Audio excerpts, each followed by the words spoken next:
4PM news network पे स्वागत है अभय दुबे जी आपका। महाराष्ट्र में गजब हाल चल रहा है।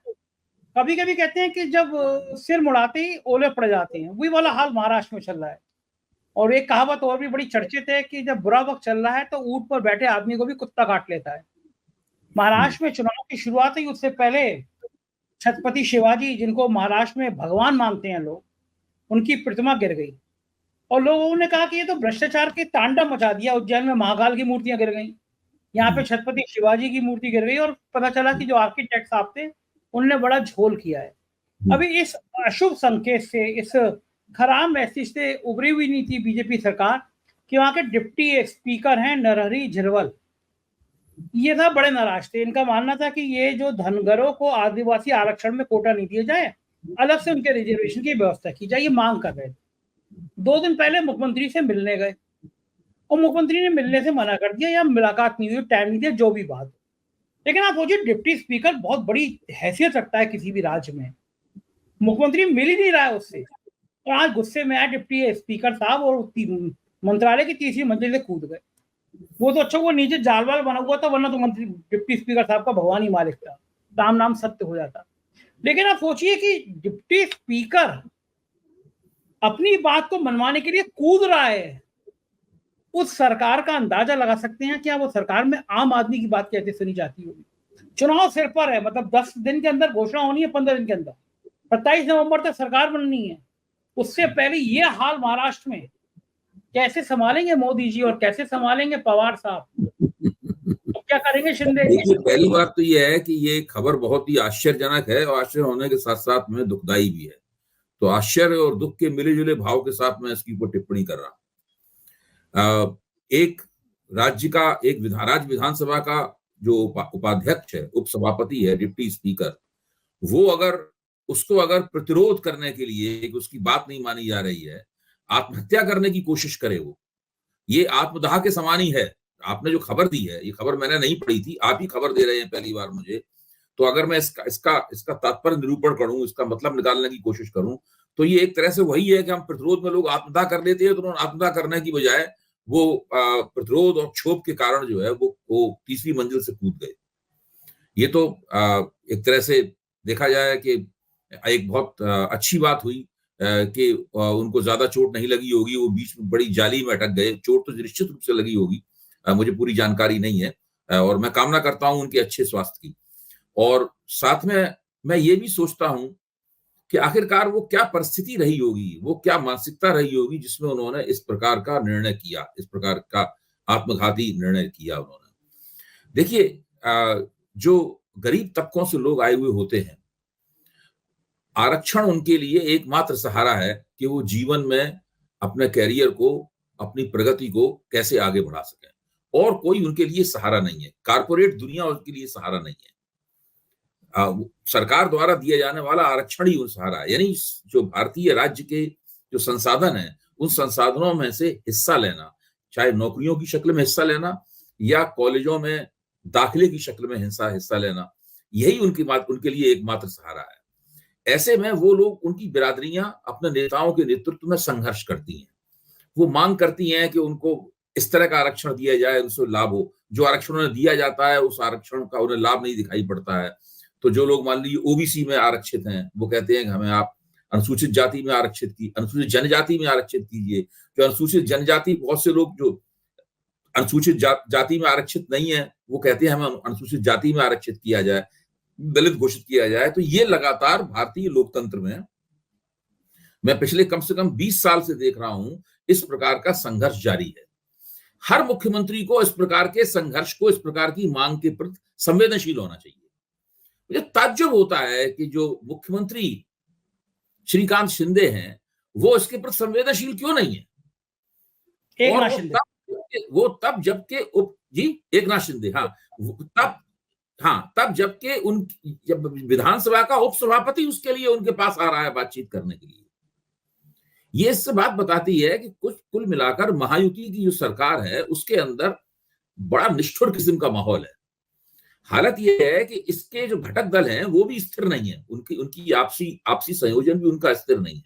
जैसे इस वक्त सब लोग अजित पवार को महायुति से बाहर धकेलने पर आमादा है। खासतौर से भारतीय जनता पार्टी। आप फडणवीस साहब से बात कीजिए, वो अच्छा, दूसरे भारतीय जनता पार्टी का यहां भी दांव क्या है, वो सांप्रदायिक दांव चल रही है भारतीय जनता पार्टी। अभी फडणवीस ने कहा कि भाई वोट लोकसभा चुनाव में मुसलमानों ने वोट जिहाद किया, यानी अगर भारतीय जनता पार्टी को वोट नहीं दिया तो वो वोट जिहाद हो गया। अब इसके ऊपर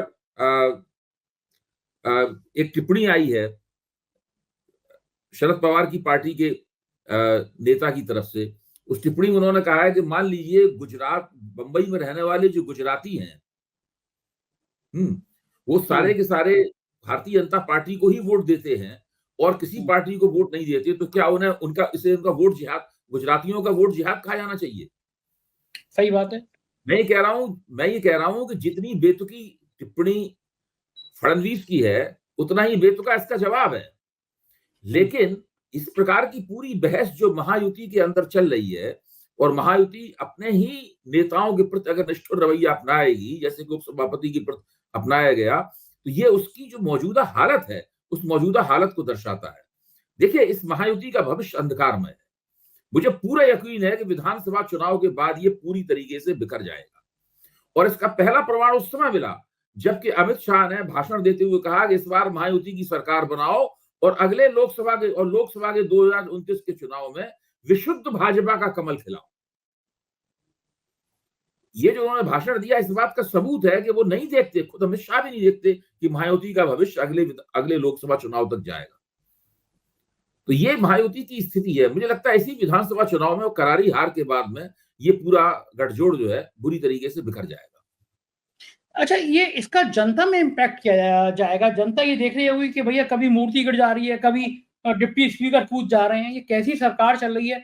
बीएमसी के चुनाव, एशिया की सबसे बड़ी कमाईदार, सबसे बड़ी पैसे वाली जो एक ऑर्गेनाइजेशन है, उसके चुनाव 2-2.5 साल से नहीं हो रहे हैं। ये किस नमूने की सरकार चल रही है? तो ये जनता में ऐसी घटना को क्या असर जाता है? जिस समय वो वोट डालने जा रहे होते हैं, जिस समय चुनाव चल रहा होता है, उससे ठीक पहले ये घटना जनता के मन मस्तिष्क में क्या असर डालती होगी? बिल्कुल नकारात्मक संदेश जाता है। वोटों की गोलबंदी के मसले पर बहुत नुकसान होता है, पूरा माहौल बिगड़ता है। और वो खासतौर से वो बिरादरी जिसकी नुमाइंदगी डिप्टी स्पीकर साहब करते हैं, समझ लीजिए उस बिरादरी के वोट तो इनके हाथ से चले गए। वो उस बिरादरी के वोट तो इनके प्रत्याशियों को नहीं मिलेंगे। वो बिरादरी जहां कहीं भी है महाराष्ट्र में, वो निश्चित रूप से इनको वोट नहीं देगी। इनके खिलाफ खड़े हुए मायावती के खिलाफ जो उम्मीदवार खड़े होंगे या बागी होंगे, उनको वोट देगी। और आम जनता में ये जाता है कि जब ये अपने आप को ही नहीं संभाल पा रहे हैं। दूसरे, जो आपने एक बहुत इंपॉर्टेंट बात कही कि जो बृहन मुंबई महानगर पालिका है, उस महानगर पालिका के उन्होंने चुनाव नहीं कराए। क्यों नहीं चुनाव कराए उन्होंने? आखिरकार इस पर कई बार टिप्पणी की जा चुकी है और वो हर बार जो टिप्पणी की जाती है महत्वपूर्ण टिप्पणी है, भाजपा वाले इसका जवाब नहीं देते। आखिरकार ऐसा क्यों है कि भारतीय जनता पार्टी राष्ट्रवादी कांग्रेस का टूटा हुआ हिस्सा, जिसको चुनाव आयोग कहता है यही असली राष्ट्रवादी कांग्रेस है, शिवसेना का टूटा हुआ हिस्सा, इसको चुनाव आयोग कहता है यही असली शिवसेना। हालांकि मैं तो शरद पवार की राष्ट्रवादी कांग्रेस को असली राष्ट्रवादी कांग्रेस मानता हूं, चुनाव आयोग कुछ भी कहता रहे। मैं उद्धव ठाकरे वाली शिवसेना को असली शिवसेना मानता हूं, चुनाव आयोग कुछ भी कहता रहे। इसी चुनाव आयोग के हिसाब से वो असली पार्टियां हैं। तो इन दो तथाकथित रूप से असली पार्टियों के साथ में जो पार्टी भारतीय जनता पार्टी सत्ता में है, वो उस पार्टी को यह विश्वास क्यों नहीं है कि ये पार्टियां उसे मुंबई महानगर पालिका का चुनाव जिताने में प्रमुख भूमिका निभा सकती हैं, मदद कर सकती हैं। उन्हें विश्वास नहीं है कि शिंदे और अजित पवार महानगर पालिका के चुनाव से जिता सकती हैं। इसी अविश्वास के चलते, इसी भरोसे में कमी के चलते ये चुनाव लगातार टाले जा रहे हैं। ये महाराष्ट्र की राजनीति में एक बहुत बड़ा स्कैंडल है कि आप वहां का चुनाव क्यों नहीं करवा रहे। एक और उल्लेखनीय घटना घटी है उत्तर प्रदेश की राजनीति में। 2 पत्रकार पिछले दिनों बहुत छाए, अभिषेक उपाध्याय, ममता त्रिपाठी, और दोनों ने ट्वीट से पूरा एक जो एनकाउंटर है उसको लेकर सवाल खड़े किए। फिर यूपी में एक जाति विशेष के कितने अधिकारी ट्वीट किए। एक बड़ी बेहूदी किस्म की एक एफआईआर लिखी गई कि इसमें लिखा गया सीएम हमारे भगवान तो नहीं है, वो भगवान है, इस तरह की उसकी भाषा थी। और भगवान के खिलाफ किसी ने किया है, तो ऐसी भाषा मैंने आज तक किसी एफआईआर में देखी नहीं। और ऐसा नहीं है कि आप जो लिख के दे दो पुलिस इतनी अच्छी है, जो आप लिख के दे दो पुलिस तुरंत एफआईआर कर देती है। ऐसी कोई भाषा आप लेके दे आइए एफआईआर, कोई कर तो दे आपकी अच्छी एफआईआर कराने में नानी मर जाती है, लेकिन वो एफआईआर हो गई। मकसद था कि पत्रकार डर जाएंगे। होता ही है उत्तर प्रदेश में बहुत ज्यादा ये काम किया गया पार्ट 1 में। तो मेरे जैसे आदमी के पीछे एक दरोगा आया, फर्जी नाम पता ले होता कि साहब कल से आपकी आर्थिक अपराध अनुसंधान की जांच शुरू, नाम भी पता, फर्जी पता भी दे, मेरी जांच शुरू।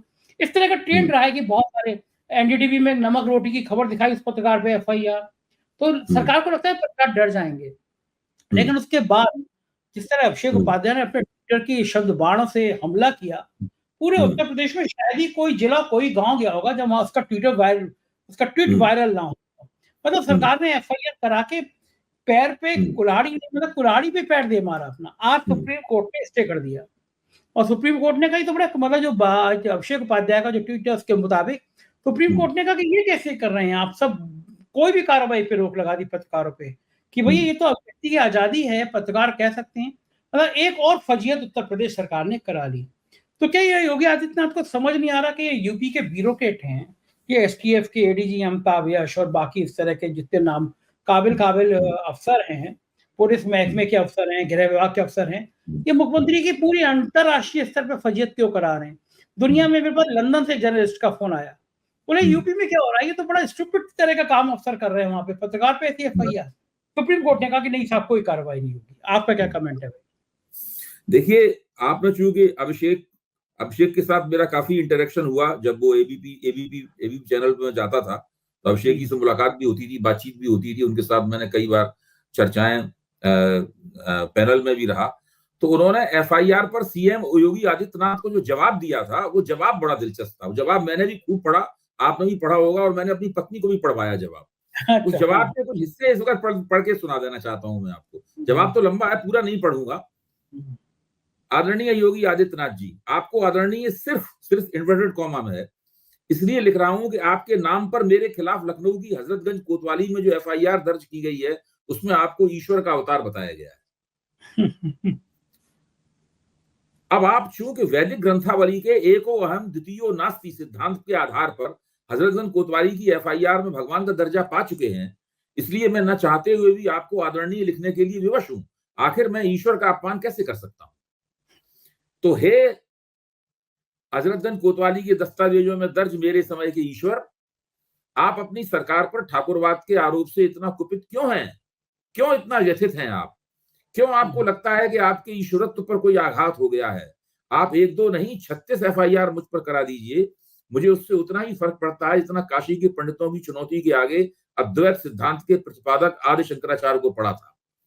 सत्ता के नशे में स्वयं को पुरुरवा व इंद्र से भी प्रतापी समझने वाली निस्तेज और रीढ़हीन परंपरा के संवाहकों की छत्र छाया में कराई गई इस तरह 2 कौड़ी की एफआईआर बतौर पत्रकार मेरे गले का स्वर्ण आच्छादित आभूषण है, जिस पर मुझे जीवन पर्यंत अभिमान रहेगा।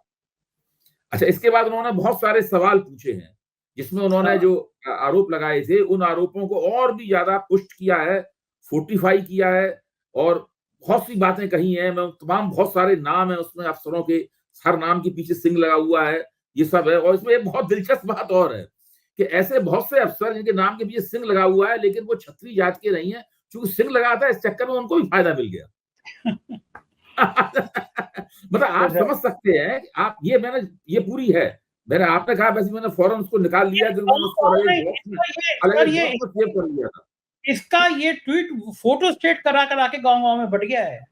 मतलब ये इतना जबरदस्त एफआईआर के बाद इतना जबरदस्त नुकसान हुआ उत्तर प्रदेश सरकार को कि उत्तर प्रदेश सरकार सोच नहीं सकती कि क्या गलती कर बैठी पत्रकारों पे एफआईआर करा के।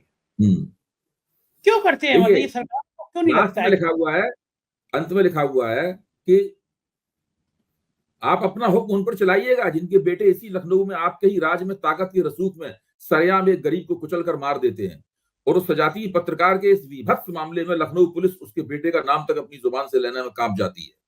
लखनऊ का हर पत्रकार, योगी जी फिर लिख रहा हूं, हर पत्रकार इस घटना के बारे में जानता है, समय जानता है, नाम जानता है, और तो और जिस संस्थान ने इस घटना के बाद उस पत्रकार को निकाल बाहर किया था वो भी इसकी एक डिटेल जानता है। अगर मुझे मेरी एडिटोरियल स्टोरी पर लगातार नोटिस भिजवाने वाली आपकी लखनऊ पुलिस के मुखिया, आपके कमिश्नर अमरेंद्र प्रताप सिंह में दम नहीं है कि इस घटना की फाइल को रीओपन कर दें, क्योंकि मामला सजाती है। योगी जी, आपने शायद जीवन में कभी फैज अहमद फैज का नाम भी न सुना होगा, पर आपके लिए मैं उनका एक शेर लिखकर अपनी बात समाप्त करता हूं। कटते भी चलो, बढ़ते भी चलो, बाजू भी बहुत है, सर भी बहुत, चलते भी चलो कि अब डेरे मंजिल पर ही डाले जाएंगे। तो ये देखिए, अभिषेक ने तो बहुत बेहतरीन किस्म का जवाब लिखा है और मेरे ख्याल से वो बधाई के पात्र हैं, और निश्चित रूप से उन्होंने ठीक ही कहा है कि ये ये FIR जो है उनके गले में सोने का हार साबित होगी। और इससे हमेशा अब पत्रकारिता के इतिहास में अभिषेक उपाध्याय का नाम और ममता त्रिपाठी का नाम लिख गया है इसके में। देखिए, इस तरह की जब भी कोई घटना करता है उसको बहुत नुकसान होता है। आपको याद होगा एक बार राजीव गांधी की सरकार के जमाने में, या मैं भूल रहा हूं शायद इंदिरा गांधी की सरकार के जमाने में एक बिहार प्रेस बिल लाया गया था, याद होगा। तो वो बिहार की पटना की सड़कों पर पत्रकारों ने जुलूस निकाला। उसमें बिहार का प्रमुख दैनिक पत्र था सर्चलाइट, उसके संपादक उसका नेतृत्व कर रहे थे। फिर उस पुलिस ने लाठीचार्ज किया। सर्चलाइट के संपादक का जो बुजुर्ग थे और उनका सिर फट गया पुलिस की लाठी खाकर। उसके बाद वो प्रेस बिल वापस लेना पड़ा। इन सब बातों का असर क्या होता है? इन सब बातों का असर होता है कि सरकार की साख बिल्कुल मिट्टी में मिल जाती सरकार की साख। और ये सरकार को तब पता होता है जबकि वो बुरी तरीके से चुनाव में मुंह के बल गिरती है, धूल धूसरित हो जाती है। यही सब इन लोगों के साथ होने वाला है।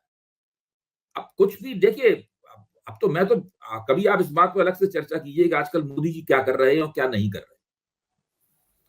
आजकल मोदी जी ने, मुझे लगता है कि जो देश की राजनीति है वो काफी कुछ उसमें से जमीन उन्होंने अमित शाह के लिए छोड़ दी है कि आपको इसमें जो करना हो कीजिए।